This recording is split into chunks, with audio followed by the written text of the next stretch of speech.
우리는 계속해서 예수님과 멀어지게 된 45가지 이유에 대해서 우리가 함께 말씀을 나눠보고 있습니다. 왜냐하면 올 한 해 우리의 표어는 우리가 예수님과 친밀해지기 위한 그러한 노력을 하고 있기 때문이죠. 오늘 말씀의 주제는 바로 시기심입니다. 시기심. 여러분, 시기심이 죄라는 건 알고는 계시지요. 예, 알지만 뭐 잘 해결이 안 돼서 그렇지만 시기심은 죄입니다. 근데 제가 말씀을 준비하면서 과연 시기심이 얼마나 무서운 죄인가 생각하기 위해서 성경 안에 그 시기심에 불타있는 사람들의 그 사람들을 한번 발견해 봤어요. 한번 쭉 떠올려 보니까요, 정말 많은 사람들이 시기심의 죄에 의해서 넘어지거나 또 내가 아프거나 누군가를 아프게 하는 사람들이 진짜 많더라고요. 근데 제가 그 사람들의 이름을 쭉 한번 그들의 공통점을 한번 쫙 뽑아 보니까요, 시기심이라는 그 죄가 정말 무서운 죄라는 걸 발견했어요. 정말 무시무시한 죄더라고요. 제가 몇 가지의 예를 들어 드릴게요. 사레와 하갈입니다. 사레는 누구죠? 아브라함의 와이프입니다. 아브라함은 누구죠? 믿음의 조상이에요. 믿음의 조상을 만들어준 그 와이프 사레가 몸종이 있었어요. 그의 이름은 하갈이에요.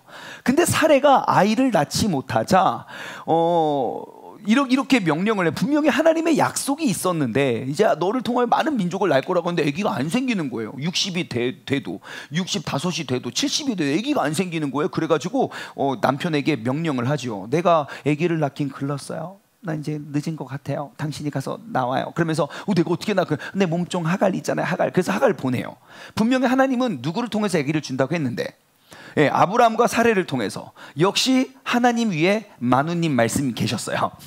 그래서 아브라함은요, 무슨 소리야? 하나님 막 기다리지 않고요, 예 하고 그냥 하갈이랑 들어갔는데 세상에 아기가 뿅 생겼어요. 그래서 아기가 나왔는데 그의 이름이 이스마엘이에요. 이스마엘을 그 몸종 하갈이 평생 자신의 몸종으로 여겼던, 그렇게 가까웠던 그 하갈을 구박하기 시작합니다. 도저히 이 집안에서 살아남을 수가 없어서 박해하고, 그래서 학대당해서 그냥 도망갑니다. 자, 그래서 나에게 아기가 없었을 때는 괜찮았는데 내게 없는 그것이 그에게 생겨서 그 시기심이 불타오르니까, 여러분, 그 여자를 학대해서 집에서 쫓아내는 열매를 맺게 되죠. 한나와 분인나가 있습니다. 엘가나라는 그런 사람에게는 2명의 부인이 있었어요. 2명의 마누님이 계셨어요. 그래서 한 명은 한나고 또 한 명은 분인나예요. 여기도 한나는 아기를 낳지 못하는데 남편의 사랑을 듬뿍 받아요. 분인나는 남편의 사랑은 듬뿍 받지 못하고 여기 막 배나 받았다고 했어요. 받지 못하지만 아기가 뿅뿅뿅 생겼어요. 그리고 나니까 내가 사랑을 받을 수 있는 방법은 무엇이냐? 나에게 있는데 너에게 없는 것이 무엇이냐? 그래서 그 한나를 시기하기 시작해요. 얼마나 못 살게 구는지 괴로워서 하나님 앞에 가서 엄청나게 기도를 합니다. 한나가 어떻게 기도하죠? 한나가 대낮부터 교회 가서 막 열심히 기도를 하는데 그 제사장이 와서 하는 말이 뭡니까? 나 대낮부터 술 드셨어요? 여기서 이러시면 안 됩니다. 그래서 저는 늘 상상하잖아요. 어떻게 기도를 했을까? 아버지! 뭐 이렇게 기도를 했을까? 오늘 이런 생각이 들더라고요. 아버지 어떻게 하셨든 여러분 천국 가서 우리가 물어볼게요. 어떻게 기도하면 술 취한 줄 아냐고요. 그죠? 아무튼 술 취하도록 기도를 해요. 그래서 그런 오해를 받고 그렇게 미움을 받아요. 여러분, 역시 우리는 여기를 통해서 얻을 수 있는 지혜가 있어요. 역시 한나가 이러한 어려움이 없었다면 그렇게 기도의 어머니가 되셨겠습니까? 그죠? 역시 어려움은 우리를 주님과 더욱더 친밀하게 만드는 그러한 도구가 되는 줄 믿습니다. 아무튼 그가 그 엄청난 시기심에 의해서 그렇게 힘든 상황을 겪게 되지요. 레아와 라헬도 있습니다. 야곱이, 아브라함의 아들 이삭의 아들 야곱이 이제 뭐 나이를 많이 먹어서 이제 집을 떠나잖아요. 그리고 결혼을 했는데 내가 사랑하는 이 아내와 그리고 삼촌을 믿고 7년을 열심히 봉사해서 결국 결혼 사기를 당합니다. 예, 사기쳐서 도망갔는데 더 큰 사기를 당해요. 앞으로도 한 10번 사기 더 당해요. 예, 그래서 아무튼 결혼 사기를 당해가지고 레아랑 하룻밤 자고 났더니 어이구 이 여자가 아니네. 그래가지고 보니까 어떻게 이미 늦은 때예요. 우리 동네에는 이렇게 동생을 먼저 시집 보내는 때 경우가 없대요. 그래가지고 결혼 사기를 당해요. 그런데 문제는 무엇입니까? 레아는 아기가 뿅뿅뿅 생기는데 라헬도 아기가 생기지 않는 거예요. 그러니까 그 믿음의 조상의 계보예요. 아브라함, 이삭, 야곱. 그 야곱의 아내, 요셉을 낳았던 그 야곱의 아내가 아기가 없을 때 그 레아를 시기해서 뭐라고 하는지 아십니까? 창세기 30장 1절엔 이렇게 기록되어 있어요. 라헬이 자기가 야곱에게서 아들을 낳지 못함을 보고 그의 언니를 시기하여 야곱에게 이르되 내게 자식을 낳게 하라. 그렇지 않으면 내가 죽겠노라. 그래요. 이게 성경에 보니까 이러지 실제로 그 남편을 둔 아내는 뭐라고 했겠습니까? 못 살겠어, 못 살고 항상 못 살아요. 갑자기 못 살겠어, 못 살겠어. 오늘 지금 나 애기 못 낳으면 진짜 내가 확 뒤져버릴 거야. 그런 협박 아닙니까? 우리가 너무 이렇게 그냥 2D로 보지 말고 좀 3D, 4D로 보자고요, 성경을. 이게 그렇게 믿음 좋은 아브라함, 이삭, 야곱 가족에 있는 그 아내들의 모습이라고요. 나 애기 못 낳으면 죽어버릴 거라고. 여러분 그렇게 협박하면 야곱 그날 밤 어떻게 했겠습니까? 일로 와봐 아버지. 아마 여러분 하느님보다 마누님이 더 무섭다니까요, 항상. 예, 그러니까 와봐. 그렇게 힘들고 어려워. 그렇게 남편을 협박할 정도로 괴로웠던 게 바로 시기심이에요. 여자들의 시기심은요 이렇게 커요. 근데 남자들의 시기심은요 더 무섭습니다. 대표적으로 가인과 아벨이 있지요. 여러분 가인이 아벨을 죽여버립니다. 왜 죽이죠? 왜? 예배를 실패해서 죽여요. 우리는 예배 맨날 실패해도 잘 살잖아요. 예배 뭐 그냥 대충 나 오늘 교회 갔다 왔어. 영상으로 보면 되지 뭐. 우리는 그래도 전혀 상관없지만 가인은요 아벨을 죽여버려요. 어떻게 이 아이의 예배는 받으시는데 나의 예배를 받지 않으시나. 예배를 실패하면요 결국 그런 죄의 노예가 될 수밖에 없어요. 근데 제가 거기서 아주 중요한 걸 깨달아요. 가인이 진짜 거룩해서 아벨을 죽였을까? 아니면 내가 갖지 못한 무엇인가를 이 아이가 가졌기 때문에 죽였을까? 시기심은 바로 그런 것이에요. 내가 부족하고 없어서 이거 진짜 자꾸 돈같이 보여서 돈이 막 엄청나게 날아다녀요. 내가 진짜 가진 게 없어서, 내가 꼭 필요한 게 없어서 내가 남을 부러워하는 게 아니에요. 이미 나 다 있어요. 내가 원하는 거 없어도 돼요. 근데 내게 없는 게 이 사람에게 있잖아요. 그러니까 불행이 시작하는 거예요. 여러분 사실 한나가 그렇게 괴롭지 않아도 돼요. 왜냐하면 엘가나의 모든 사랑을 다 받거든요. 아기가 있는 분인나보다 더 큰 사랑을 받고 있음에도 불구하고 내게 없는 그것이 너무 괴로운 거예요. 그래서 가인은요 아벨을 죽여요. 남자가 시기하면요 죽여버리더라고요. 또 다른 경우가 있어요. 대표적으로 사울과 다윗이 있죠. 여러분 사울은 어떠한 사람입니까? 사울은요 진짜 누가 봐도 왕이 될 상이에요. 이스라엘 민족, 이스라엘 역사 통틀어서 첫 번째 왕을 딱 세우고자 할 때 누가 봐도 왕이 될 상이로다. 왕이 됐어요. 키도 크고 겸손하고 막 잘생기고 멋있고 되게 왕이 됐어요. 근데 그 왕이 왜 이렇게 비참한 최후를 맞이하게 됐습니까? 시기하기 시작했어요. 여러분 그 시기심이 언제부터 시작된지 아십니까? 전쟁에서 실패하고 패배하고 돌아왔을 때가 아니에요. 블레셋과의 그 천적이죠. 블레셋과의 전투에서 승리해요. 빠방 하고 들어오니까 우리 여성 팬들이 길거리에 쭉 서가지고 우리가 블레셋을 물리쳤다고. 오빠 사울 오빠 멋져요, 잘생겼어요, 이렇게만 하면 좋은데 여자들이 또 너무 신나가지고 또 노래를 만들어 불렀단 거 아닙니까? 사울은 천천히고 다윗은 만만이다. 사울은 천천히고. 제가 거기 생각해 봤어요. 여자들이 그렇게 노래 불러서 사울이 완전 확 돌거든요. 만약에 남자들이 사울은 천천 다윗은 만만, 그러면 아마 시기심 없을 거예요. 그래 야 다윗아 아마 그러지 않았을까요?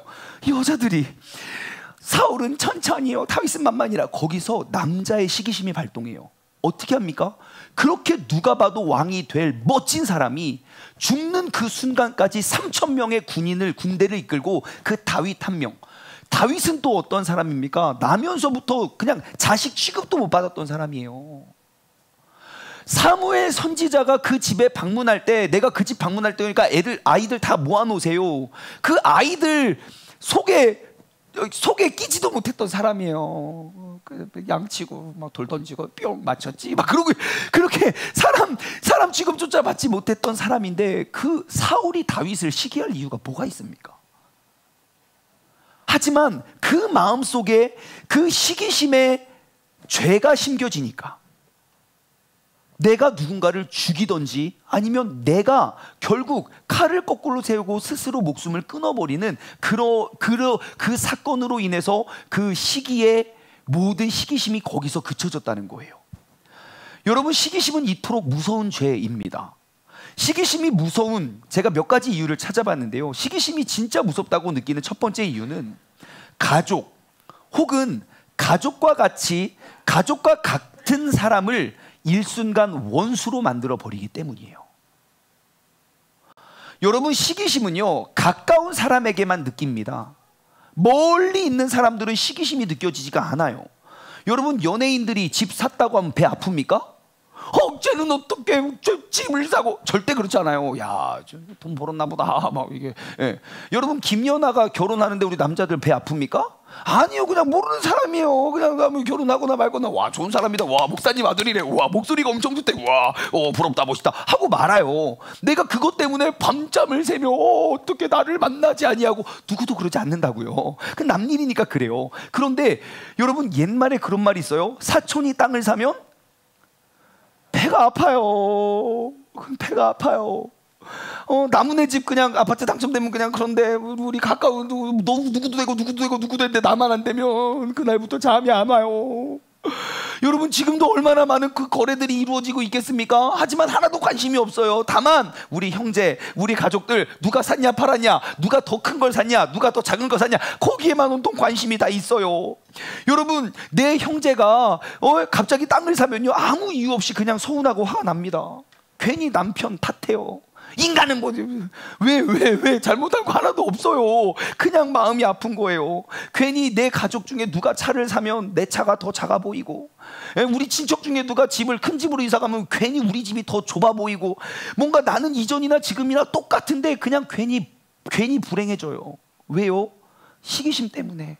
근데 시기심이 무서운 이유는 무엇입니까? 나와 가까운 사람에게 그 시기심을 느낀다는 거예요. 시기심이 무서운 두 번째 이유는요, 정말 기적 같은 일이 아니고서는 죽을 때까지 해소가 되지 않는다는 거예요. 정말 기적 같은 일이 아니고서는 죽을 때까지 해결이 안 돼요. 가인 보세요. 죽여버리잖아요. 사울 보세요. 내가 죽어야 그 싸움이 끝나잖아요. 그 여자들도 마찬가지예요. 여러분, 한나의 그 간절한 기도에 사무엘이 나타났으니까 그 기도가 끝난 거 아니겠습니까? 사무엘이 안 나타났었어 봐요. 계속 시기하고 계속 기도하고 계속 시기하다가 암 걸렸대요. 여러분, 내 속이 썩어서 그냥 죽어요. 끝나지가 않아요. 라헬도 마찬가지예요. 여러분, 라헬에게 요셉과 베냐민이 없었더라면 어떻겠습니까? 엄청난 스트레스와 또 엄청난 막 상처를 주고받고, 그리고 남자들은 막 죽여버려요. 사울의 질투는 자신을 죽였고 가인의 질투는 아벨을 죽여요. 다시 말해, 내 안에 피어난 그 질투는요, 지금은 작은 것처럼 보여지고 지금은 누군가를 죽이지 않나서 괜찮은 것처럼 보여질지 몰라도 내 삶에 피어난 그 시기심의 죄를 가만히 놔두면요, 내가 누군가를 죽여야만 끝나거나 아니면 내가 죽어야 끝날 거예요.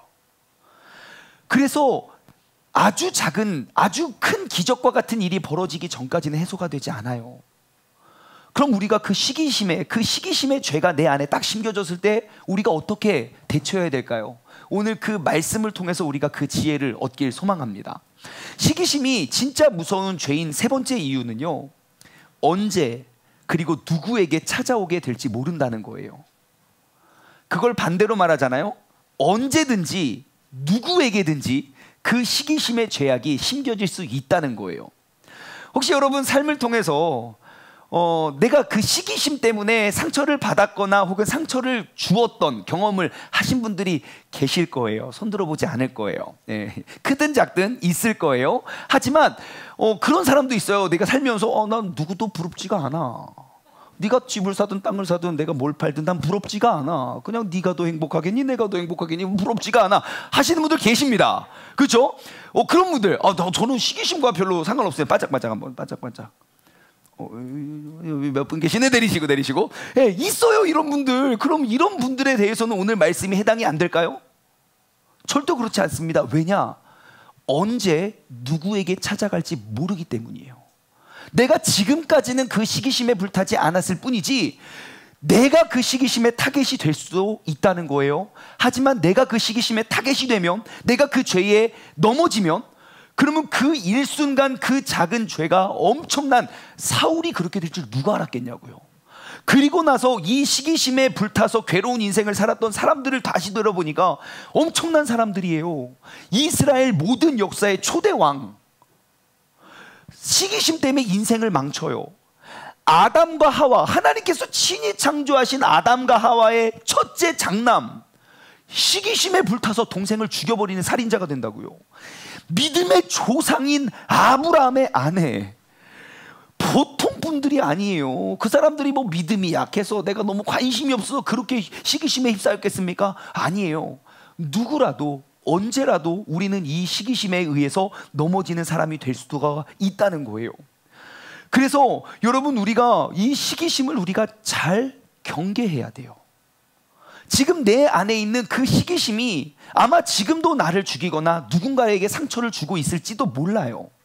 아직은 나는 아니라고 생각하지만 언제 어떻게 누구에 의해서 나의 인생이 완전히 뒤바뀌어질지 몰라요. 그래서 오늘 이 말씀을 통해서 우리가 그 시기심을 지혜롭게 대처할 수 있는 지혜를 얻길 소망합니다. 여러분, 아까 시기심이 무서운 첫 번째 이유가 뭐라고 했습니까? 가까운 사람에게 찾아오는 것이라고 했어요. 가까운 사람에게서부터 그 시기심은 더욱더 강하게 피어오른다고 했어요. 그러면 우리가 왜 이때에 이 주제를 가지고 말씀을 나누는 게 중요할까요? 현재 우리 세종중문교회는요, 항상 하나를 외치고 있습니다. 그리고 우리가 이전에 살고 있던 무관심을 이제 관심으로 우리가 되돌리고 있는 때예요. 그리고 정말 여러분들은 느끼실지 모르겠지만 저는 굉장히 크게 느낍니다. 우리가 매주 한 주 한 주 서로 인사하고 막 또 뭐 친해지고 막 이런저런 행사하고 수련회하고 기도하고 서로 매주, 여러분, 낯선 사람들 한 명씩 사귀어 가고 있죠? 어떻게 한 사람도 안 하는 것처럼 이렇게 가만히, 여러분, 매주 낯선 사람 한 명씩만 사귀어 가자니까요. 그럼 1년만 지나면 다 가족 돼요. 아무튼 우리가 이렇게 하나됨과 연합과 그러한 것들을 외치기 시작한 다음부터 여러분, 교회 이 예배실의 온도가 따뜻해지고 있는 거 못 느끼십니까? 예배가 너무 따뜻해져요. 찬양 소리가 달라져요. 여러분, 찬양 지금 목소리 데시벨이 달라진 거 느끼세요? 참 신기해요. 우리가 하나 되고 연합하자고를 외치고 있고 서로에 대한 관심과 인사를 나누고자 하는데 예배가 회복된다고요. 삶의 기쁨이 회복돼요. 그것이 하나됨의 힘이고 그것이 하나됨의 무서움이에요. 그렇다면 이것을 마귀가 잘 알고 있다면 그 하나됨을 파괴시키기 위해서 무엇으로, 가까워지면 가까워질수록 무엇으로 우리를 넘어뜨리고 공격할까요? 바로 시기심이겠지요. 그래서 우리가 하나됨을 외치고 무관심을 관심으로 바꾸어 서로의 멀리 있던 거리가 가까워지면 가까워질수록 우리가 경계해야 할 경계 대상 1호가 무엇이다? 바로 시기심입니다. 그래서 오늘 이 예배 시간에 우리가 마귀가 이 공동체를 어떻게 공격하고 어떻게 파괴시키고 어떻게 이끌어갈지 우리가 미리 알고 예방할 수 있는, 그래서 우리가 정말 하나 되는 말씀 속에 기록되어 있는 그러한 아름다운 교회를 세워갈 수 있는 우리 모두가 되기를 주님의 이름으로 소망합니다. 자, 그러면 시기심은, 성경 말씀은 시기심에 대해서 어떻게 이야기하고 있을까? 제가 그 시기심을 말씀을 쭉 한번 찾아봤습니다. 갈라디아서 5장 25절과 26절은요, 만일 우리가 성령으로 살면 또한 성령으로 행할지니 헛된 영광을 구하여 서로 격동하고 서로 투기하지 말지니라 그래요. 서로 격동하고 서로 투기하는 게 서로 시기하고 다투는 거거든요. 여러분, 우리가 성령의 행함을 가로막는 범위는 시기심이에요. 성령께서 나를 통하여 행하시고자 하는 일이 있는데 그것을 막아서는 게 시기심이라고요. 잠언 14장 30절은 이렇게 기록하고 있습니다. 마음의 화평은 육신의 생명이나 시기는 뼈의 썩음이니라. 마음의 화평은 육신의 생명이지만 시기는 내 뼈가 썩어간대요. 제가 말씀드렸잖아요. 죽이든지 죽든지 그래야 끝난다고요. 결국 시기는요, 뼈가 썩는 사망에 이르는 죄입니다. 갈라디아서 5장 21절, 투기와, 여기서 말하는 게 시기거든요. 투기와 술 취함과 방탕함과 또 그와 같은 것이니라. 전에 너희에게 경계한 것 같이 경계하노니 이런 일을 하는 자들은 하나님의 나라를 유업으로 받지 못할 것이다. 그래요. 하나님의 나라를 유업으로 받지 못하게 하는 범인이 시기라고요. 로마서 13장 13절, 낮에와 같이 단정히 행하고 방탕과 술 취하지 말며 음란과 호색하지 말며 쟁투와 시기하지 말고. 여러분, 시기의 죄는요, 방탕함, 술 취함, 음란함, 호색함, 그와 같이 큰 죄악이 시기예요. 그렇게 무서운 죄예요. 베드로전서 2장 1절과 2절, 그러므로 모든 악독과 모든 괴율과 외식과 시기와 모든 비방하는 말을 버리고 갓난 아기들 같이 순결하고 신령한 젖을 사모하라. 이는 이로 말미암아 너희로 구원에 이르도록 자라게 하려 함이다. 그래요. 모든 악독과 괴율과 외식과 시기와 모든 비방하는 말을 버려야 된대요. 즉 시기를 버리는 것이 구원에 이르는 길이 된대요. 고린도전서 3장 3절, 너희가 아직도 육신에 속한 자로다. 너희 가운데 시기와 분쟁이 있으니 어찌 육신에 속하여 사람을 따라 행함이 아니리요. 우리가 여전히 내 마음속에 시기와 분쟁이 있다면 나는 여전히 육신에 속한 사람입니다. 내가 이 자리에 모여 있다고 해서 내가 성령에 속하고 주일날 예배 안 나오면 내가 세상에 속한 게 아니에요. 내 안에 시기를 그냥 놔두고 있는가, 아니면 내가 완벽하지 않아도 끊임없이 그것이 죄인 줄 알고 우리가 싸우고 나아가고 있는가, 그것이 내가 성령의 사람이냐 내가 세상의 사람이냐 육신의 사람이냐를 이야기하는 것입니다. 마지막으로 아가 8장 6절이에요. 너는 나를 인같이 마음에 품고 도장같이 팔에 두라. 사랑은 죽음같이 강하나 투기는 음부와 같이 잔혹하며 불같이 일어나리니 그 기세가 여호와의 불과 같으니라. 그래요. 시기가 불같이 일어난대요. 근데 그 불이 마치 뭐처럼요? 여호와의 불과 같대요. 성령이 불같이 역사하시는 것과 같이 시기도 우리의 모든 관계와 하나됨과 그런 모든 성령의 역사를 파괴시키는 그러한 일들을 감당하고 있다는 거예요. 여러분, 시기는 이처럼 무서운 죄입니다. 성경도 그 시기에 대해서 너무너무 중한 죄로 다루고 있는 것입니다. 왜냐하면 내가 여전히 육신에 속해 있음을 증명해주고, 즉 내 안에 시기를 품고서 내가 주님과 가까워질 수 없음을 이야기합니다. 여전히 아무리 내가 신앙생활을 열심히 해도 하나님과 가까워질 수 없게 만드는 도구이고, 환원하면 내가 성령에 속하지 못하게, 내가 사랑의 열매를 맺고 성령의 열매를 아무리 맺어도 그 열매를 갉아먹는 해충이 바로 시기이기 때문입니다. 또한 그 시기는 나에게 들어오면 내 안에 머물러 있다가 그냥 사그러드는 것이 아니라 아가서의 말씀처럼 불같이 불일 듯 일어난다고요. 불같이 일어나 결국 나를 죽이든지 그 사람을 죽이는 도구가 되고, 뿐만 아니라 성령의 열매, 그 사랑의 열매를 갉아먹는 도구가 바로 시기라는 것입니다. 이토록 무서운 게 시기인데, 우리가 그 시기심이 작동했을 때 여러분 지금까지 어떻게 하셨습니까? 하나님 말씀에 그 사람 사랑하래요. 하나님 사랑하래요. 사랑할 수가 없는데 이것들 빨리 잡아 죽이고, 하나님 내가 억울해 죽겠는데 빨리 그것들 빨리 벼락을 내려주시고, 빨리. 우리가 이게 시기심에 대한 대처 아니었습니까? 예? 어떻게 해서든지 하나님 들먹여가지고 그 사람들 다 빨리 멸하게 하는 게, 그게 우리의 방법이었잖아요. 오늘은 좀 다른 대안을 드리려고 해요. 나에게 시기심이 땅 생겼을 때 어떻게 할지 모르니까 하나님한테 빨리 그것들 빨리 잡아 죽여달라고 기도하는 거 말고, 내가 다른 방법으로, 그래서 시기심이 작동했을 때 행동 수칙을 함께 나눠보길 소망합니다. 자, 그러면 그 시기심은 도대체 어디로부터 오는 것일까요? 우리가 보는 예수님과 멀어지게 된 45가지 이유에 보면 23과가 시기심이에요. 이 책에 보면 3가지의 뿌리에 대해서 이야기하고 있어요. 그 시기심의 뿌리는 3가지라고 소개하고 있는데, 첫 번째는요, 우리의 이기심이나 욕망에서부터 온대요. 그건 무엇입니까? 나의 욕심에서부터 시기심이 시작된다는 거예요. 내게 있는 것 만족하면 돼요. 부럽지 않으면 돼요. 근데 자꾸 부럽네?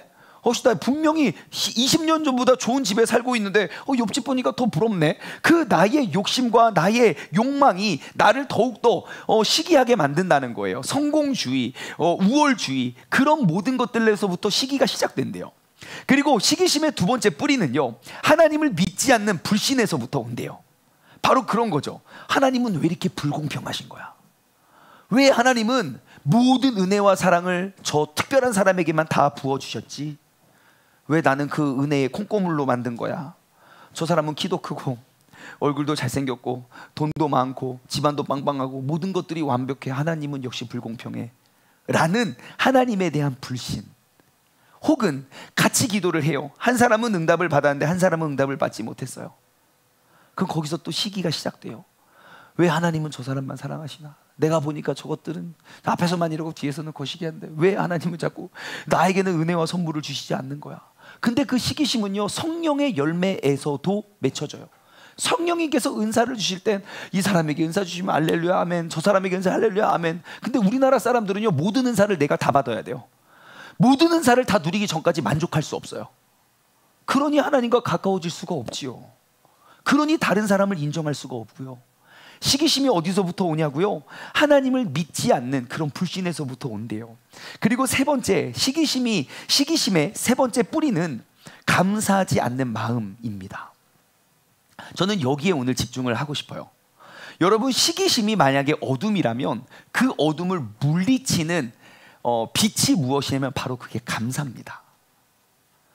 여러분, 아까 뭐 부럽지 않아 몇 분이 있었어요. 여러분, 그런 사람들, 그러니까 시기심이 없는 사람들의 공통적인 특징을 한번 보세요.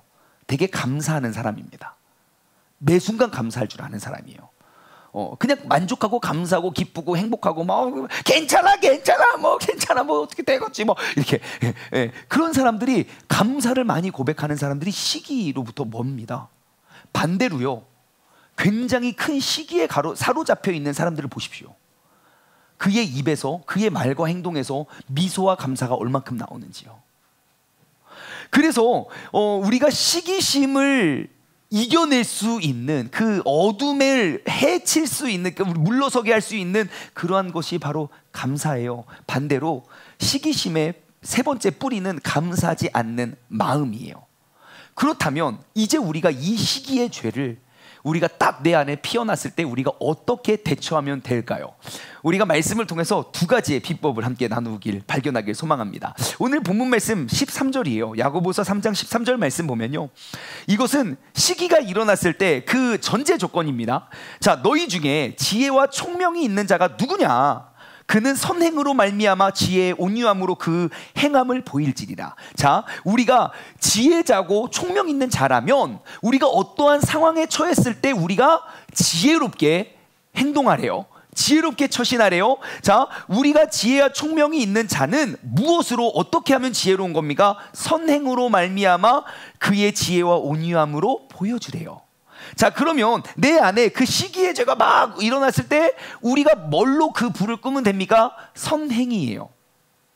예, 그 시기를 계속 담아두고 우리가 그런 악행을 만들어가는 게 아니라, 내가 시기심이 딱 인지가 되면, 아, 내가 지혜로운 사람이구나, 내가 시기한테 내가 끌려가는 시기의 도구가 아니라 난 하나님의 도구구나 라는 인식이 되면 우리가 선행하기에 앞서야 돼요. 그게 지혜로운 사람이래요. 자, 그러면 14절부터 한번 말씀을 찾아봅시다. 그러나 너희의 마음속에 독한 시기와 다툼이 있으면 자랑하지 말라, 진리를 거슬러 거짓말하지 말라. 자, 우리의 마음속에 독한 시기와 다툼이 있으면, 자, 우리가 여기서 얻을 수 있는 지혜는 무엇입니까? 시기는 어디에 자라납니까? 내 마음속에 자라나요. 여러분, 시기는요 이렇게 쉽게 막 보여지지 않습니다. 나 이 사람 시기합니다, 나 질투해가지고 얘 미워하는 거예요. 그런 사람 한 명도 없어요. 시기는요 내 마음속 깊이 감춰둡니다. 왜요?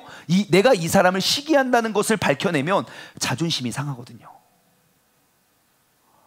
내 자존심에 금이 가니까 시기하는 건 절대 감춰놔요, 항상.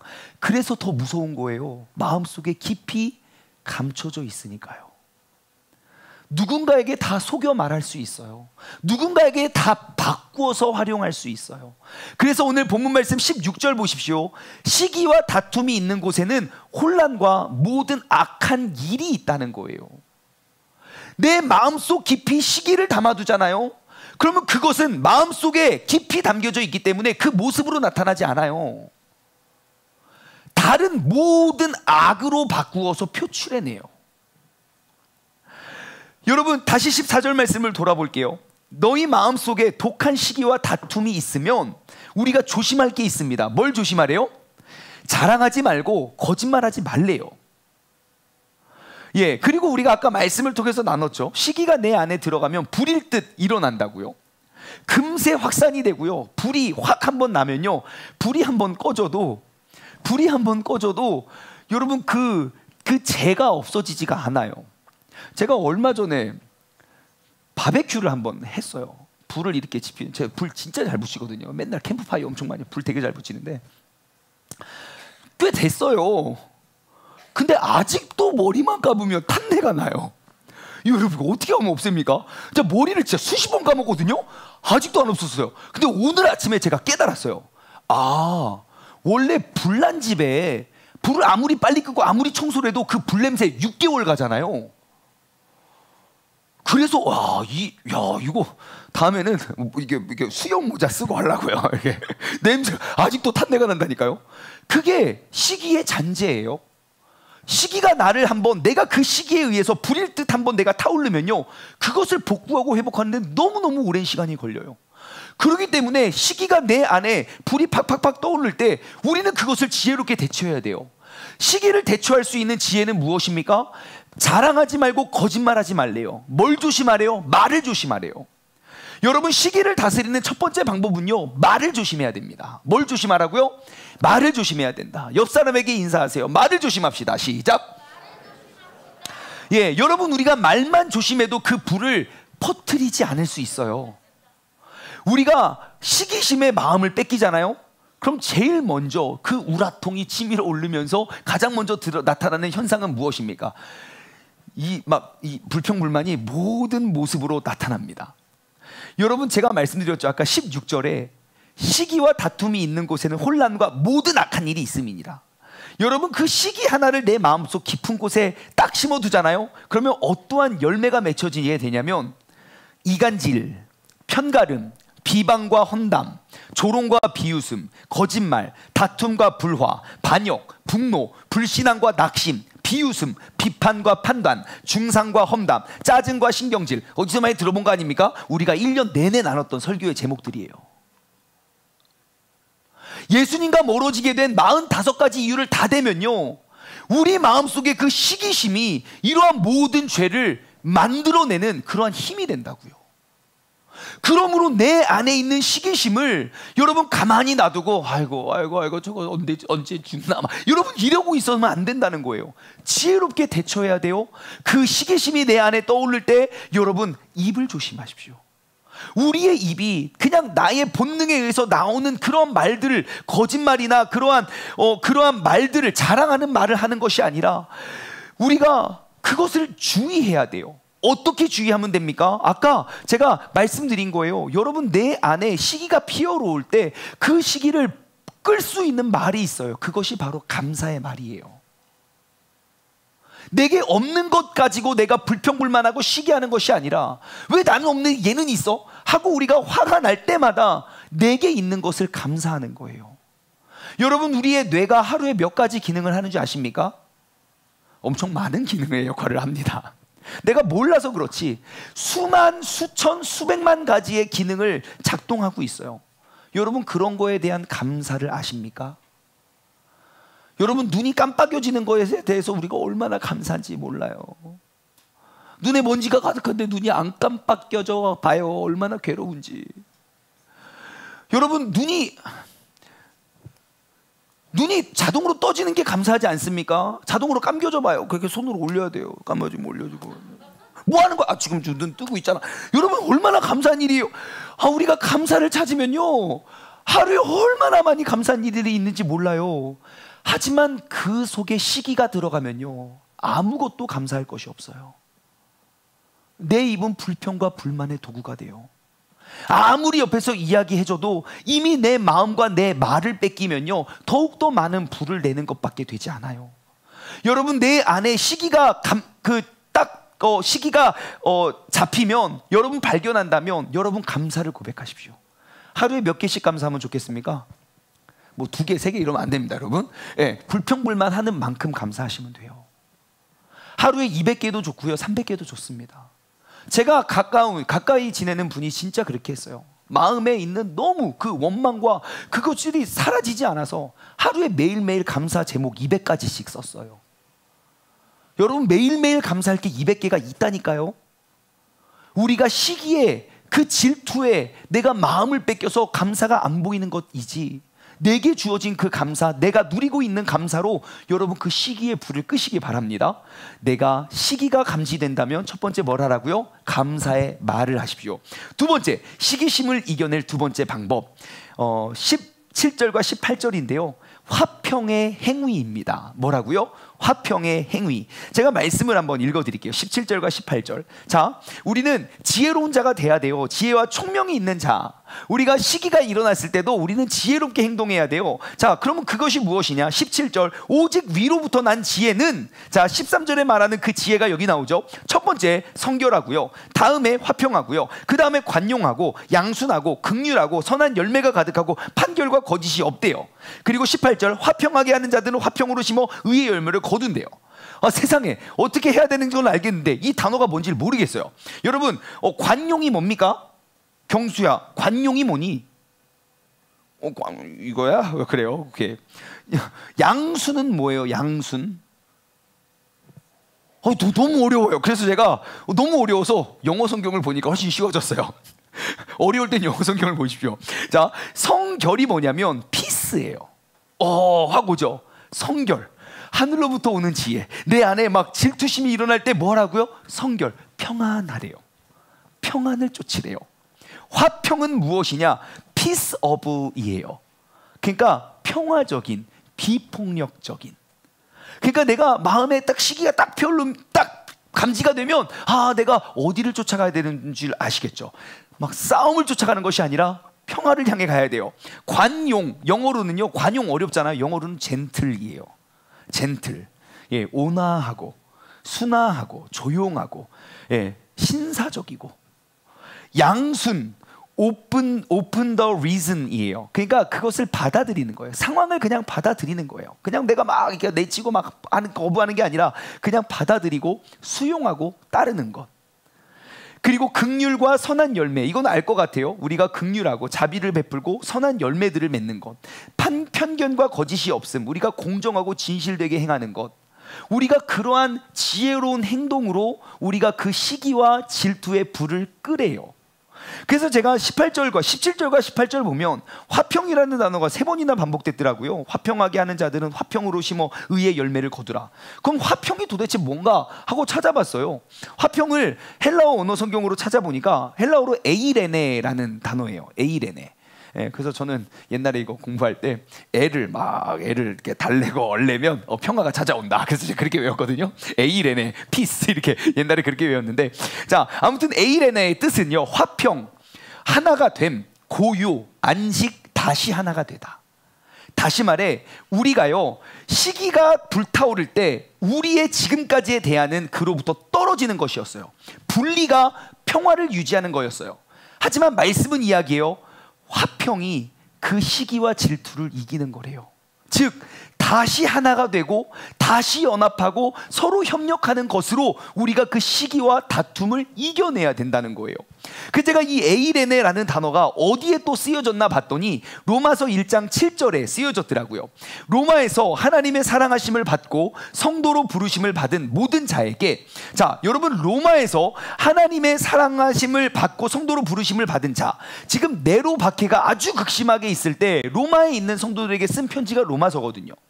그들은요, 모여서 일단 모일 수가 없어요. 하나 될 수 없어요. 연합할 수 없어요. 너무너무 많은 극심한 박해와 이간질과 험담과 그러한 너무너무 어려운 환경들이 그를 하나로 만들 수가 없었어요. 절대 평화를 누릴 수 없어요. 하지만 그 로마에 있는 하나님의 사랑하심을 알고 성도로 부름받은 사람, 즉 내 삶에 나는 많은 공격을 당하고 억울하고 힘들고 나를 막 짓누르고 억압하려고 할지라도 그러한 상황 속에서 내가 하나님이 나의 아버지 되시고 하나님의 사랑에 부름받은 사람이라면, 잘 보십시오. 다시 로마에서 하나님의 사랑하심을 받고 성도로 부름받은 모든 자에게 하나님, 우리 아버지와 하나님이 나의 아버지 되심과 주 예수 그리스도로부터, 자 그의 아들 나의 구원자 나를 천국으로 이끌어줄 예수 그리스도로부터 은혜와 평강이 있기를 원하노라. 여러분, 평강은요 그 사람이 죽어야 생기는 게 아니에요. 평강은 내가 죽을 때까지 못 찾는 것이 아니에요. 평강은 하나님이 나의 아버지 되심과 예수 그리스도 안에서 하나됨이 평강이에요. 우리가 누려야 할 평강은 바로 그것이에요. 상황과 환경이 바뀌어져야만 누리는 것이 아니라고요. 내가 그 주님 안에서 하나 되고 우리가 고요하고 안식하고 다시 하나, 그 에이레네, 예수 그리스도 안에서 하나 되는 것이 이 시기심을 이기는 길이에요. 고린도후서 13장 11절에도 이 에이레네라는 단어가 기록되어 있더라고요. 마지막으로 말하노니 형제들아 기뻐하라. 기뻐할 만해야 기뻐하죠. 아무튼 기뻐하래요. 어떻게, 왜요? 온전하게 되며 위로받으며 마음을 같이하고 평안할지어다. 또 사랑과 평강의 하나님이 너희와 함께 계시리라. 거룩하게 입맞춤으로 서로 무난하라. 여러분, 평안이 어디에 있습니까? 서로 무난하는 것에 있습니다. 평안은 결코 내가 이렇게 상처 주고 이렇게 상처받고 내가 뭐 이거 억울하고 막 이렇게 결국 내가 혼자 되어서 찾아오는 게 평안이 아닙니다. 더 큰 사랑을 받을 때, 더 큰 믿음과 신뢰가 쌓여질 때 우리는 진정한 평안, 하나됨을 누리게 되는 것입니다. 말씀을 정리하면요, 성도로 부르심을 받은 사람들이 서로 무난하래요. 내 마음의 시기가 심겨점을 볼 때 우리는 감사의 말로 그 불을 끄고요, 내가 상대를 욕하고 비난하는 걸로 끌려가지 마십시오. 또한 우리는 그 평화, 그 에이레네, 다시 연합하고 하나가 되기 위한 열매를 맺으십시오. 수많은 열매들이 있을 거예요. 그러한 노하우들을 축적해 가는 것이 내가 하나님과 친밀해질 수 있는 길이 되는 줄 믿습니다. 여러분, 더 이상 시기심의 패배자가 되지 않기를 소망합니다. 내가 그 시기심의 종말이, 끝이 그를 죽이거나 내가 죽는 것에서 끝이는 것이 아니라, 내가 그 시기심이 발견되면 이제는 우리가 어떻게 해야 될 줄 알아요. 일단 감사를 고백하십시오. 하루에 100번, 1000번 내 마음에 화가 올라올 때마다 내가 감사를 고백하십시오. 두 번째, 화평의 열매를 맺으십시오. 하나 되기 위해서 내가 무엇을 해야 될까? 내가 연합하기 위해서 어떠한 일을, 내가 어떠한 말과 어떠한 행동을 하면 될까? 그것이 하늘로부터 내리는 그 지혜와 총명 있는 사람의 모습이 되는 줄 믿습니다. 여러분, 내 안에 시기심을 다스리는 건 상대방의 말과 행동에 있는 게 아닙니다. 나의 말과 나의 행동에 있습니다. 상대방의 행동이 어떠하든지 내가 그 상대방에게 이끌려가는 것이 아니라 나의 감사의 말과 나의 평안을 위한 나의 선한 행동으로 그 모든 시기를 끌고 가고 다스릴 수 있는 지혜로운 사람 되기를 주님의 이름으로 간절히 소망합니다. 적용 질문을 드립니다. 첫 번째, 우리가 이 시기심을 다스리고 이기기 위해서 여러분 인정해야 돼요. 뭘 인정하냐면요, 상황을 인정하는 게 아니에요. 나를 인정해야 돼요. 인정은요, 다른 사람을 인정하는 게 아니에요. 그냥 너 잘났다, 잘 먹고 잘 살아, 나 이제 너 질투 안 해야지 하고 그냥 포기하고 나를 더 깎아내리는 게 아니에요. 우리가 이 시기심을 이기기 위해선 나를 인정해야 돼요. 뭘 인정하냐고요? 첫 번째, 하나님, 나는 시기하는 존재입니다. 나는 조금만 들려도, 조금만 틀리고 조금만 잘못돼도 나는 시기할 수밖에 없는 연약한 존재입니다. 인정해야 돼요. 그리고 두 번째, 우리는 또 이것을 인정해야 돼요. 내가 낳은 그 시기에는 반드시 심판이 따른다는 거예요. 내가 누군가를 시기하고 원망하고 조롱하고 그 시기가 심겨졌을 때 맺혀지는 그런 모든 열매들, 그 죄악에 대한 심판이 반드시 따른다는 걸 우리는 기억해야 돼요. 여러분, 나를 인정함으로 인정하는 한 주가 되었으면 좋겠어요. 나의 연약한 모습 그대로 주님 앞에 나아올 수 있는 한 주가 되길 소망합니다. 두 번째, 여러분, 시기가 찾아오면요, 감사의 말을 하십시오. 하루에 100개도 좋고 200개도 좋아요. 50개도 좋고 20개도 좋아요. 한 번 감사하고 10번 욕하지 말고요, 10번 감사하고 한 번 욕하세요. 그러면 감사가 더 커져요. 내 마음속에 그 시기와 질투와 그 분쟁이 올라올 때마다 우리가 감사의 말로 그 불을 끌 수 있는 사람 되길 원해요. 마지막으로, 여러분, 내 안에 시기가 올라올 때 어떠한 화평의 열매를 맺으시겠습니까? 우리가 다시 연합하고 다시 하나 되기 위한 그 에이레네를 위한 방법은 너무너무 많을 거예요. 이제 나만의 노하우를 찾아가는 거예요.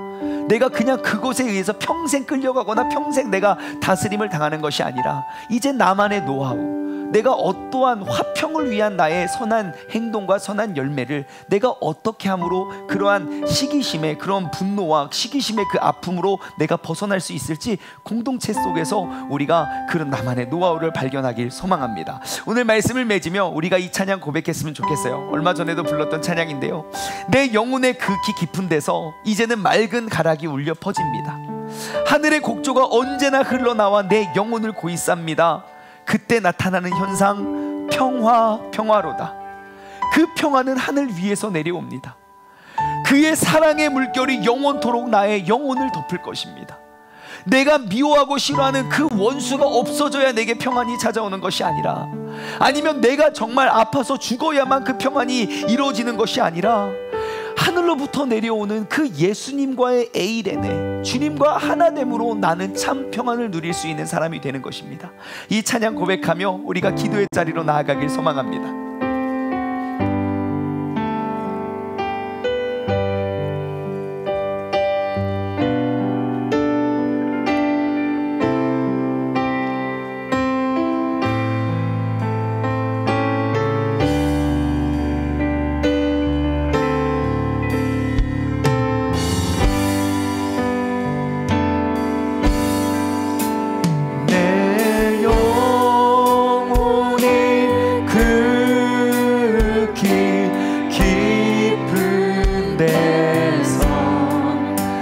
맑은 가락이 울려나네. 하늘 곡조가 언제나 흘러나와 내 영혼을 고이 싸네.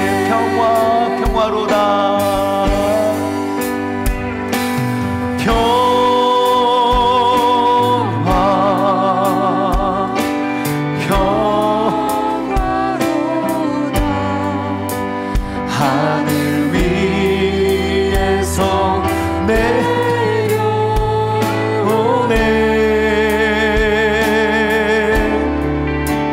그 사랑의 물결이 영원토록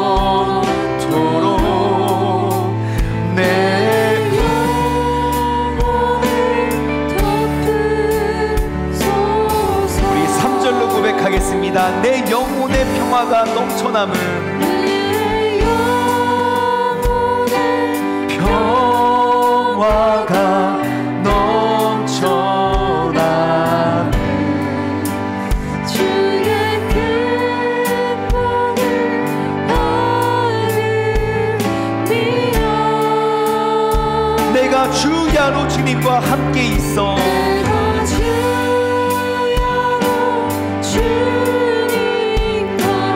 함께 있어. 내 영혼이 편히 쉬네. 아멘 아멘.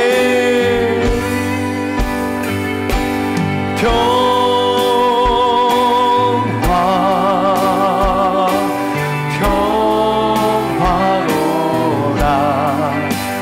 하늘 위에서 내려오네.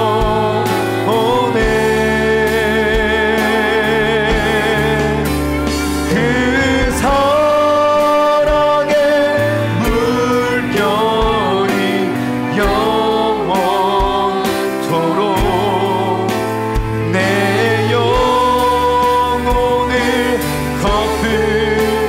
덮으소서. 4절로 고백하겠습니다. 이 땅에 험한 길 가는 동안, 이 땅 위에 험한 길 가는, 여러분 참된 평화가 어디에 있는 줄 아십니까? 참된 평화가 어디 있나? 바로 우리 예수 그리스도 안에 있습니다.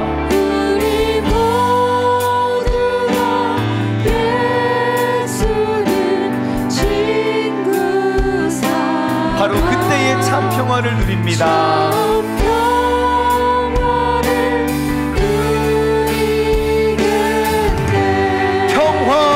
평화로다. 아멘.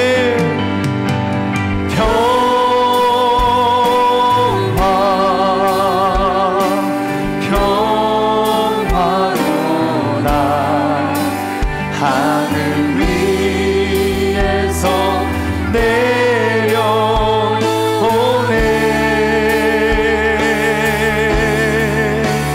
그 사랑의 물결이 영원토록 내 영혼을 덮으소서. 이 시간 우리 함께 기도하며 나아갈 때에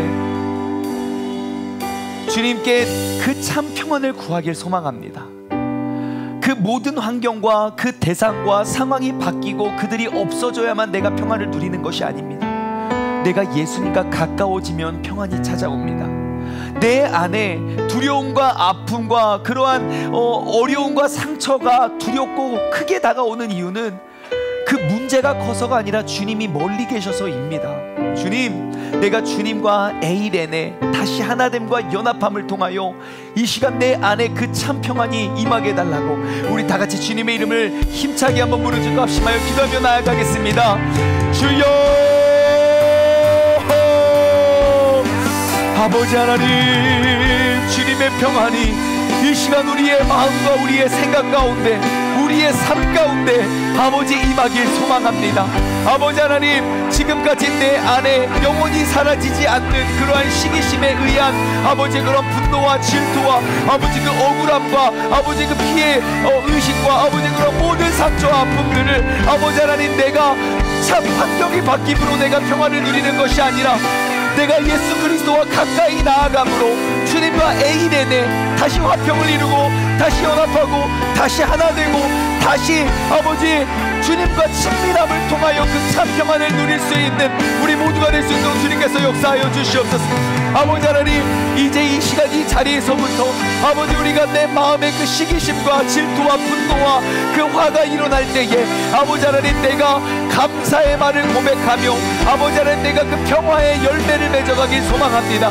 아버지 하나님, 이제 내가 그냥 가만히 그냥 화를 참는 것에서 그치는 것이 아니라 이제는 이미 내게 베풀어 주신 그 예수 그리스도의 아버지 그 감사의 고백이 매일매일 수백 수천 개의 고백이 있게 하여 주시고 아버지 하나님, 내가 정말 힘들고 어려울 때, 내가 정말 그 사람이 너무너무 미워서 도저히 용서가 되지 않을 때 아버지 하나님, 내가 그 시기심에 매여 있는 것이 아니라 아버지 하나님께서 내게 베풀어 주신 그 은혜를 우리가 나누며 그 주님과 하나됨, 그 성도들과 연합함을 통해서 아버지 평화를 누릴 수 있는 믿음의 사람 되게 하여 주시옵소서.